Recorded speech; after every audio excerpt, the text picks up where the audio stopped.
Insurance म्हणजे विमा, claim म्हणजे नुकसान भरपाई, विम्यापासून मिळणारी नुकसान भरपाई. Insurance is a contract of indemnity. विमा हा नुकसान भरपाईचा करार आहे. आता विमा कशासाठी घेतला जातो? आपल्याला अगोदर पूर्ण झालेला आहे विमा. तर विमा हा भविष्यातील एखादी अघटित घटना घडली तर त्याची नुकसान भरपाई मिळवण्यासाठी विमा घेतला जातो. मनुष्याच्या जीवनामध्ये कुठली भविष्यामध्ये घटना घडेल, अघटित घटना घडेल, काही सांगू शकत नाही. तो कदाचित मृत्यू असेल, अपंगत्व असेल, काही असू शकेल. त्याच पद्धतीने बिझनेसमध्ये सुद्धा अनेक रिस्क असतात. त्यामध्ये आपल्याला जो अभ्यासाचा आहे तो प्रमुख म्हणजे बाय फायर, आगीपासून होणारे नुकसान. मग इन्शुरन्सचे दोन प्रकार आहेत. एक लाईफ इन्शुरन्स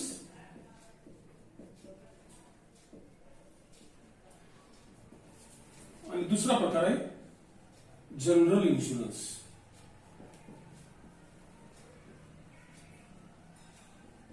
लाईफ इन्शुरन्स आणि जनरल इन्शुरन्स. लाईफ म्हणजे जीवन विमा. हा लाईफ इन्शुरन्स हा व्यक्तीच्या जीवनावरती उतरवला जातो. व्यक्तीच्या जीवनात कधी कसा प्रसंग येईल, कधी डेथ होईल, कधी काय होईल सांगू शकत नाही. जर झाला तर भविष्यामध्ये त्याच्या फॅमिलीला त्रास होऊ नये म्हणून लाईफ इन्शुरन्स उतरवला जातो. समजा एखाद्या व्यक्तीचा विमा आपण 10 वर्षाचा उतरवला, त्या 10 वर्षामध्ये तो व्यक्ती कधीही मृत पावला, डेड झाला तर त्याच्या कुटुंबियाला इन्शुरन्स कंपनीकडे आर्थिक मदत मिळते, नुकसान भरपाई मिळते. आणि जर समजा त्या व्यक्तीला काही झालं नाही तर त्या व्यक्तीला पॉलिसी मॅच्युअर झाल्यानंतर त्याला ते पैसे मिळतात, म्हणजे त्याचं ते सेव्हिंग आहे. म्हणजे इन्शुरन्स, लाईफ इन्शुरन्सचा उद्देश पहिला रिस्क आणि दुसरा सेव्हिंग. त्याच पद्धतीने जनरल इन्शुरन्स. जनरल इन्शुरन्स हा 1 दिवसापासून जास्तीत जास्त 1 वर्षापर्यंत काढता येतो. मग त्यामध्ये अपघाती इन्शुरन्स आहेत, क्रॉप इन्शुरन्स आहेत, बरेच प्रकार आहेत. पण आता जो आपल्याला अकाउंटन्सीमध्ये अभ्यास करायचा आहे तो सगळ्यात महत्वाचा आहे loss by fire. Loss by fire. तर लॉस बाय फायर मध्ये बिझनेसमध्ये आग केव्हा लागेल सांगता येत नाही. फायर झाल्यामुळं फक्त बिझनेसचं असेट्स, स्टॉक, इतर गोष्टी खराब होतात असं नाही. बिझनेस सुद्धा कोलॅप्स होतो, बिझनेसला सुद्धा अडथळा येतो. पण त्यामध्ये एक prudent businessman takes and insurance, fire insurance policy for safety purpose. म्हणून बिझनेसमन हा फायर इन्शुरन्स पॉलिसी घेतो. मग फायर इन्शुरन्स कशाचा घेतला जातो? तर loss of stock by fire. Loss of stock by fire. Loss of fixed assets. Loss of fixed assets by fire. 3 number loss of profit. Loss of profit by dislocation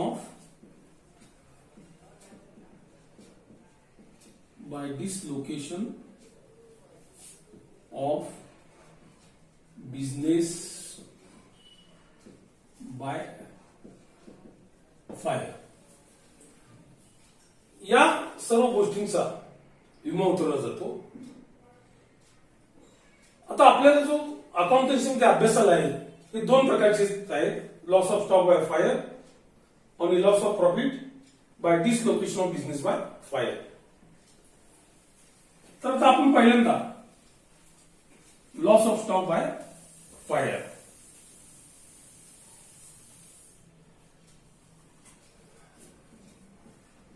loss of stock by fire. बिझनेसमध्ये unexpected अचानक आग लागते, ते तर आपल्याला सांगू येत नाही, परंतु आगीमुळं स्टॉक्स बिझनेसकडे जो असतो मोठ्या प्रमाणामध्ये, जो रोजच्या व्यवहाराला लागत असतो, त्याचं फार मोठं नुकसान होतं. ज्या बिझनेसमध्ये परपेच्युअल इन्व्हेंटरी सिस्टीम असते, परपेच्युअल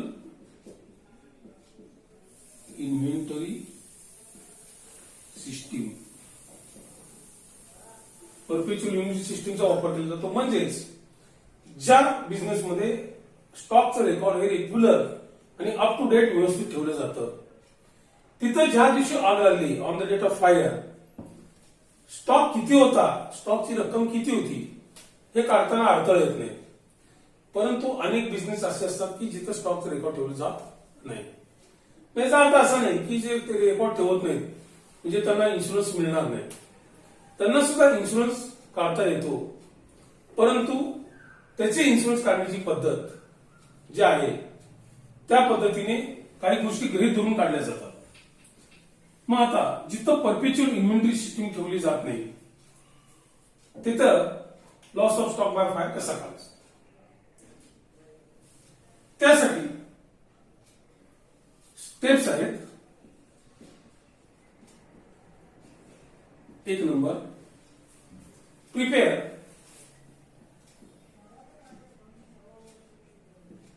ट्रेडिंग अकाउंट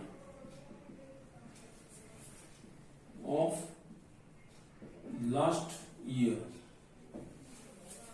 जर आपल्याला प्रॉब्लेम दिला असेल तर काढायची गरज नाही.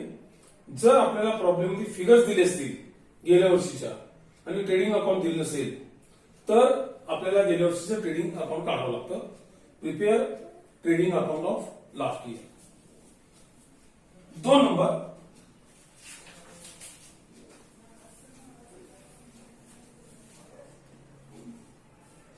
calculate rate of gross profit. Rate of gross profit. गेल्या वर्षीच्या ट्रेडिंग अकाउंटवरती गेल्या वर्षीचं ग्रॉस प्रॉफिटचं percentage. Calculate rate of gross profit.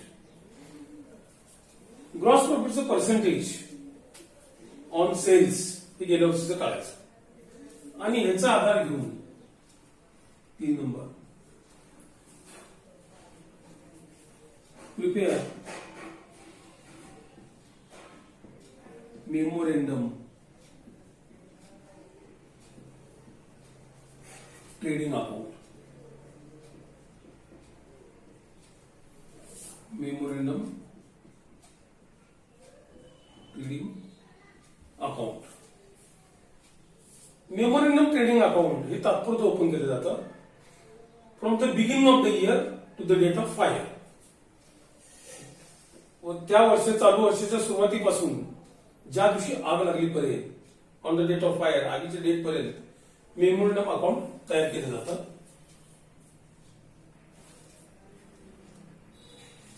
Memorandum trading account तयार केल्यानंतर जे गेल्या वेळेला आपण पर्सेंटेज काढलं होतं ग्रॉस प्रॉफिटचं ऑन सेल्स वरती, तेच पर्सेंटेज अप्लाय करायचं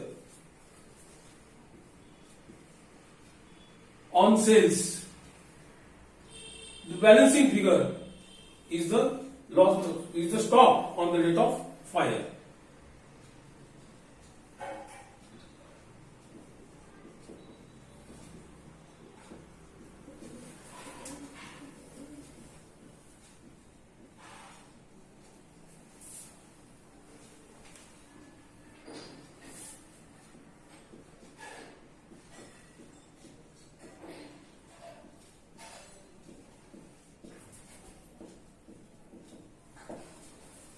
परत सांगतो, जिथं परपेच्युअल इन्व्हेंटरी सिस्टीम असते तिथं काही अडचण येत नाही, रेग्युलर स्टॉक रेकॉर्ड ठेवलं जातं.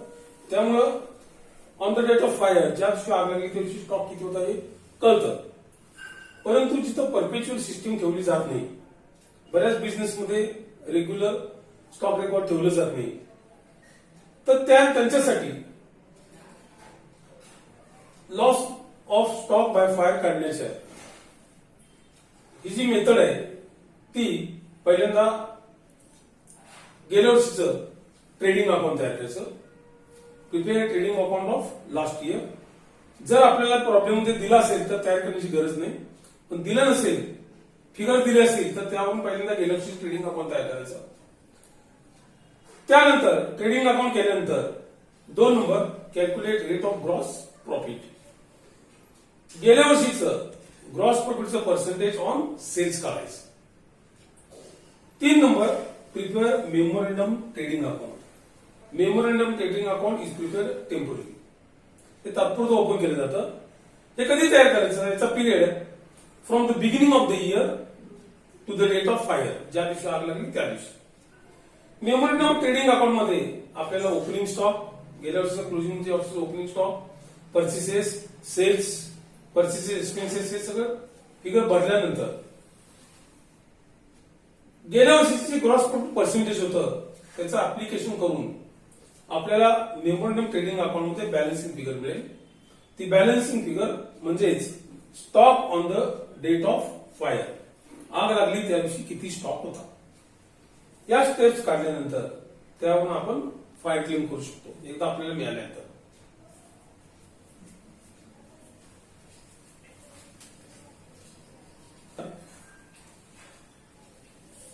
क्लेम करण्यासाठी, फायर क्लेम करण्यासाठी आपल्याला जे बॅलन्सिंग फिगर मिळाली, stock on the date of fire, stock on the date of fire, हे फिगर काढल्यानंतर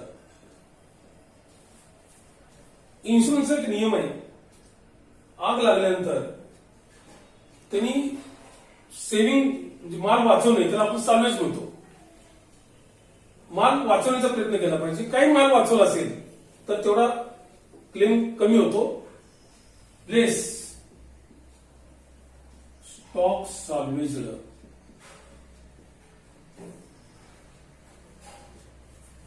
स्टॉक सॅल्वेज्ड, त्यांनी बचत केलेला stock, stock on the date of fire, त्यांनी बचत केलेला स्टॉक, राहिलेली रक्कम fire insurance claim, fire insurance claim. उदाहरणार्थ जर आपल्याला फिगर मिळाली stock on the date of fire, समजा 4 लाख रुपये,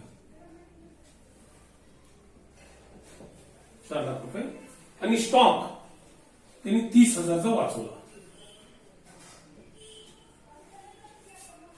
म्हणजेच आपल्याला क्लेम मिळेल 3,70,000. या पद्धतीने इन्शुरन्स क्लेम मध्ये loss of stock by fire काढण्यासाठी ही प्रोसिजर वापरली जाते. मग आता त्यासाठी आपण काही उदाहरण घेऊ.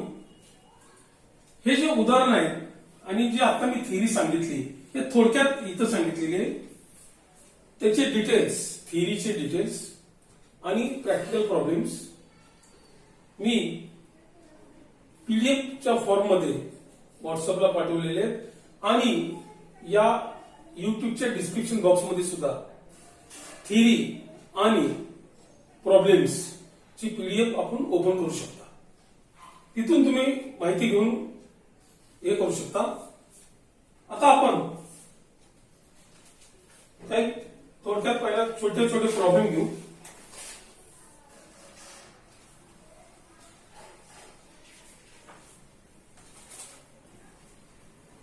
A fire occurred at the premises of a trader on May 31st, 2014. जिथे आपल्याला दिले date of fire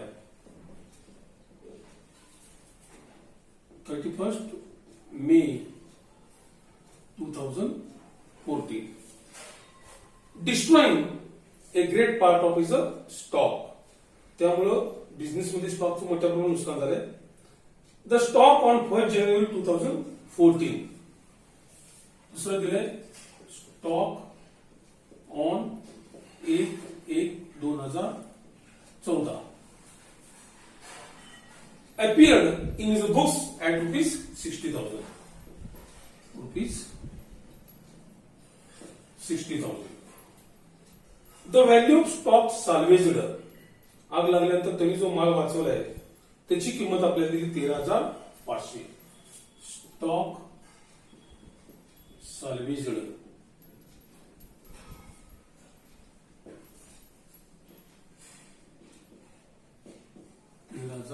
$18,500. The gross profit on sales was 30%. गेल्या वर्षी जे gross profit percentage on sales होतं ते दिले आपल्या 30%. Gross profit percentage 30%. And sales amounted to rupees 1,53,000 from January to the date of fire. Rupees 1,53,000 from January to the date of fire. आपल्याला दिलेले sales 1/1/2014 to the date of fire. Date of fire 31 may 2014. 1,53,000.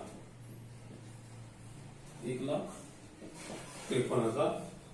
While for the same period, याच period मध्ये 1/1/2014 ते 31/5/2014 purchases amounted rupees 1,03,500. Purchases दिलेले आहेत 1/1/2014 to 31/5/2014 1,03,500. Prepare a statement of fire claim for submission to the insurance company. आता हा पहिला problem आपल्याला दिलेला आहे. Simple problem. पहिल्यांदा आपल्याला काय काय दिलेलं आहे ते समरी आपण तयार करायची. आपल्याला दिलेला आहे date of fire 31 may 2014. Stock on 1/1/2014. गेल्या वर्षीचा क्लोजिंग म्हणजे या वर्षीचा ओपनिंग 7,000. स्टॉक साल्वेज्ड, आग लागल्यानंतर जो माल वाचलाय त्या मालाची किंमत 13,500. गेल्या वर्षीचं ग्रॉस प्रॉफिट पर्सेंटेज दिले आपल्याला 30%. या वर्षी from the beginning of the year आपलं वर्ष सुरू झालं 1/1/2014 to the date of fire 31/5/2014. Sale दिले 1,53,000. आणि याच पिरियड मधले from the beginning to the date of fire purchases दिले 1,03,500. आता आपल्याला गेल्या वर्षीचे फिगर दिलेले नाहीत आणि आपल्याला जे पाहिजे percentage of gross profit of sales ते दिलेलं आहे. त्यामुळं गेल्या वर्षीचं ट्रेडिंग अकाउंट आपल्याला तयार करण्याची गरज नाही. या दिलेल्या माहितीवरून पहिल्यांदा आपण मेमोरंडम ट्रेडिंग अकाउंट तयार करायचं. Memorandum trading account.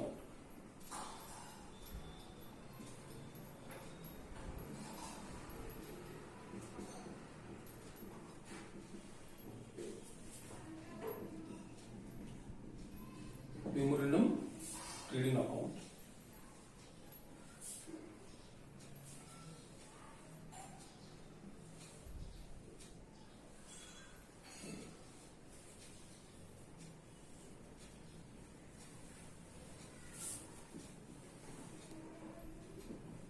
Particulars rupees. Particulars rupees. त्यामध्ये हे दिलेली माहिती बसवायची. ओपनिंग स्टॉक आपल्याला दिला 60,000 टू ओपनिंग स्टॉक 60,000. त्यानंतर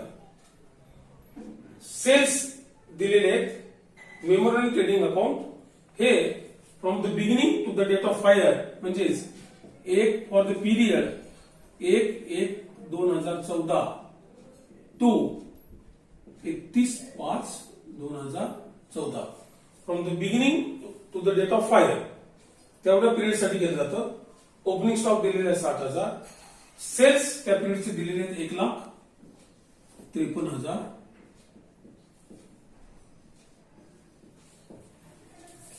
परचेसेस त्या पिरियडचे दिलेले आहेत 2 परचेसेस 1,03,500. एवढी दिलेली माहिती आपण फीड केलेली. त्यानंतर आपल्याला गेल्या वर्षी आग लागायच्या अगोदरच्या वर्षी गेल्या वर्षीचं प्रॉफिट पर्सेंटेज होतं 30% ऑन सेल्स. त्या पर्सेंटेज अप्लाय करायचा टू ग्रॉस प्रॉफिट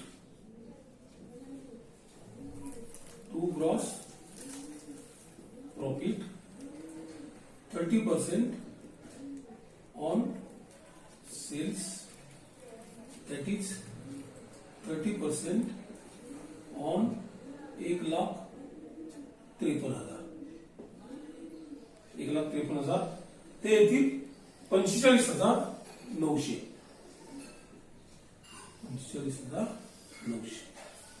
जे आपल्याला मेमोरंडम ट्रेडिंग अकाउंट मध्ये ओपनिंग स्टॉक परचेसेस सेल्स गेल्या वर्षी आपल्याकडून ग्रॉस प्रॉफिट काढलं.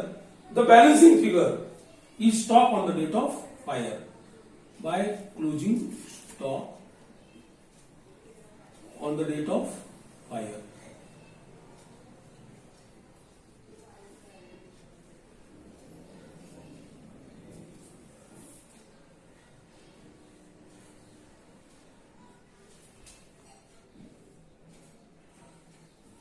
On the date of fire आणि ही फिगर आपल्याला मिळते 56,400 56,400 both side total 2,09,400.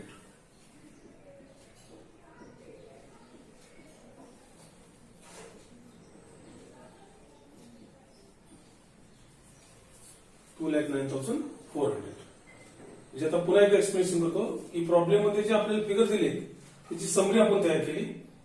Date of fire आहे 31 मे 2014. स्टॉक ऑन 1 जानेवारी 2014 that is opening stock ₹60,000. Stock salvaged 13,500.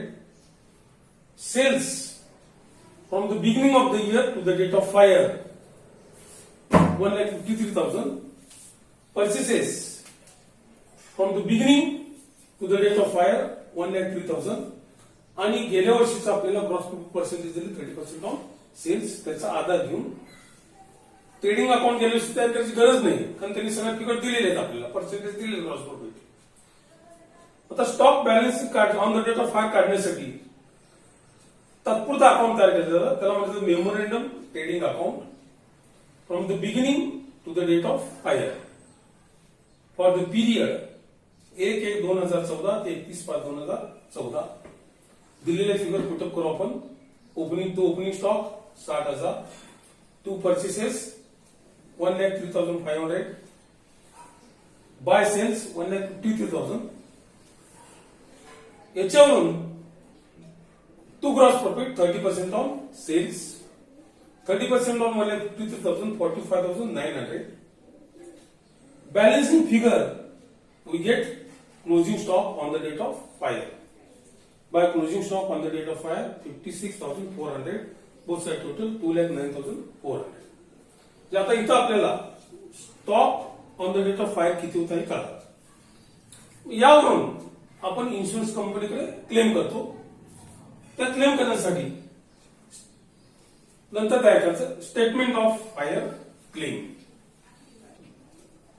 Statement of fire claim.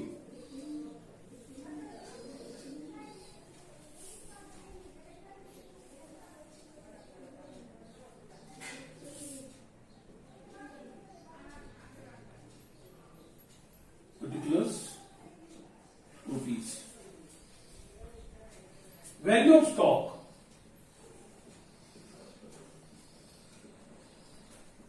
On the date of fire.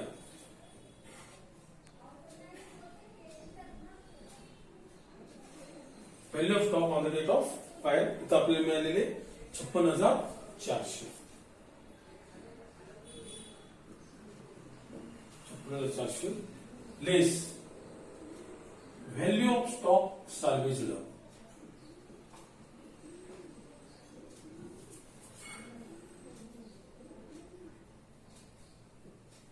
ती figure आपल्याला दिली आहे 13,500. 13,500 म्हणजेच claim on the date of fire 42,900. 42,900 amount of fire claim. Amount of fire claim. अशा पद्धतीने आपल्याला problem सोडवावा लागतो. Insurance claim of stock by fire या पद्धतीने करायचं. जे जिथं परत एकदा एक्सप्लेनेशन करतो की जिथं परपेच्युअल इन्व्हेंटरी म्हणजे रेग्युलर इन्व्हेंटरी रेकॉर्ड ठेवलं जातं तिथं ज्या दिवशी आग लागली त्या दिवशीचं रेकॉर्ड मिळतं.